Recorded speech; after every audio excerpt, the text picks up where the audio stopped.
So I think I've finally gotten the witch and the werewolf to operate the way that I would like them to operate.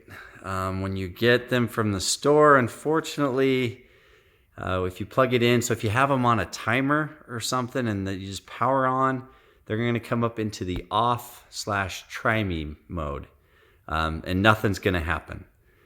If you go to the on position, their eyes will turn on and some LEDs, but they won't go into their howl and she won't do her cackle. And then if you go to the sensor mode, they will, when they detect motion, the eyes will turn on, the LEDs will turn on, everything will come on, they'll go through their sequence, and then everything shuts off. And I just don't quite understand that. The only place that I think that might be useful is if you're in a haunted house or something and you want everything to turn on when somebody comes through, and then you want it all shut down for the next group. But I think most of us are probably just using these out in our yards, and that just makes no sense to me. Why the electronics work like they do. Because you have to physically go out there. You can't just have it on a timer. You'd have to go out there and push the button, put it into sensor mode, and nothing's ever going to happen unless it detects motion. And I'm not real happy with the motion sensors on these either, because I feel like you have to practically walk underneath them to get them to trigger sometimes. But I think, so I did the videos on how to mod their eyes so they're always on. And now I've added in my own motion sensor into the try me port. So if you have these on a timer and you just power on at a certain time of day, the eyes will be on all the time, and then the motion sensor plugged into the try me port will trigger them to go into their sequences. So I'll show that now.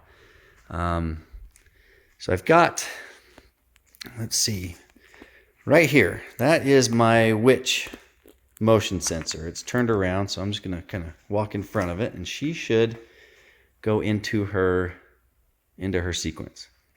Let's see how that works. Okay. How am I flying, you wonder? It's simple, really. By the powers given to me from dark magic. Would you like to do the same? All you need to do is trade me your soul.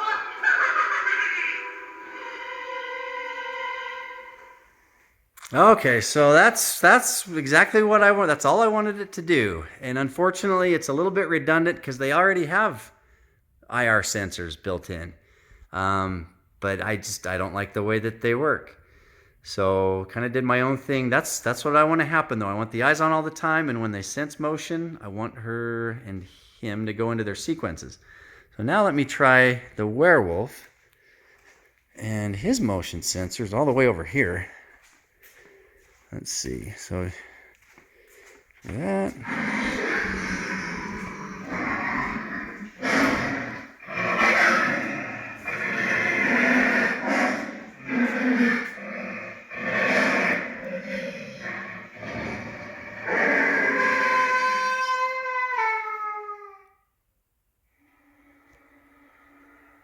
Okay, so that's how I wish they'd come from the store, just operating like that.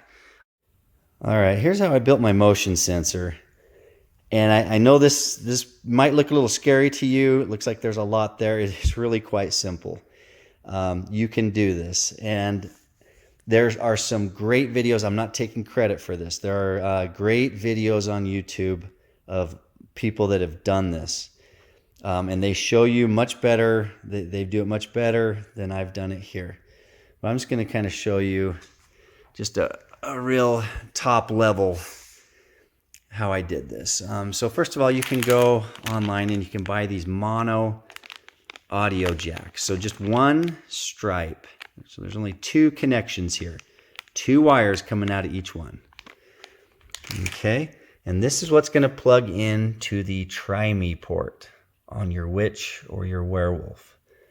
The witch, it's down in her broom, and the werewolf, it's up on the control box. And so that just comes in and it goes to a relay. This is a DC relay board. And I think I paid $6 for two of these. I'll have one on the witch and one on the werewolf. That's all it is a DC relay. So when it gets triggered by the motion sensor, all it does is it shorts those two wires. That's it. It shorts them, and then after some duration, it opens them back up. And when it shorts it, that's what triggers the witch and the werewolf to go into their sequences. This side here is the control for that relay. And I just used sprinkler wire. I had a bunch of sprinkler wire just sitting around. And so that's all this is. But I left quite a bit of it. So I can run this motion sensor wherever I want, really. I mean, I can put it out by the sidewalk or by the driveway or by the door, wherever I want. And so here's a kind of a close-up of the motion sensor. The nice thing about it is you can adjust the timing of it here. So once it triggers, you can have it go anywhere from 3 seconds to, I think, 5 minutes before it will trigger again. And so I don't want these going off all the time every time someone walks by. So I set it for about a minute in between. So it'll wait about a minute before it can trigger again. And then this one here is sensitivity. So this one you can set to, the distance from that it will detect the motion. And I'm not quite sure what that distance is. I think I have it on the lowest sensitivity, actually, so that not anything will trigger it. But you can adjust that how you like, which is kind of nice. And then all I've done, this was quite simple. I bought some project boxes. They're just plastic cases. I think they're called project cases. And it's just a plastic box. And then I kind of grind out a little piece for the wire. I mean, I just took this up really fast and I just hot glued it. I cut out a little spot for this little board.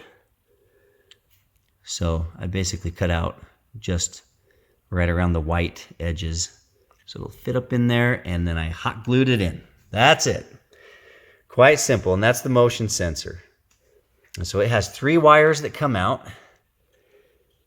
And I think they're on this side. And I just kind of bent these 3 wires just away from each other so they don't touch and short out. And I just soldered. I soldered 3 wires from my sprinkler wire right to those posts. So one is power, one's ground, and one is the trigger. And so the other side of that comes out over to here, and it goes to, on the left, power, the middle, ground, and the right, trigger. And you'll notice there's a couple of other wires in here too. They just go out here to a USB. And this is going to power up our relay board and our motion sensor. That's all it does. It only has 2 wires on this USB.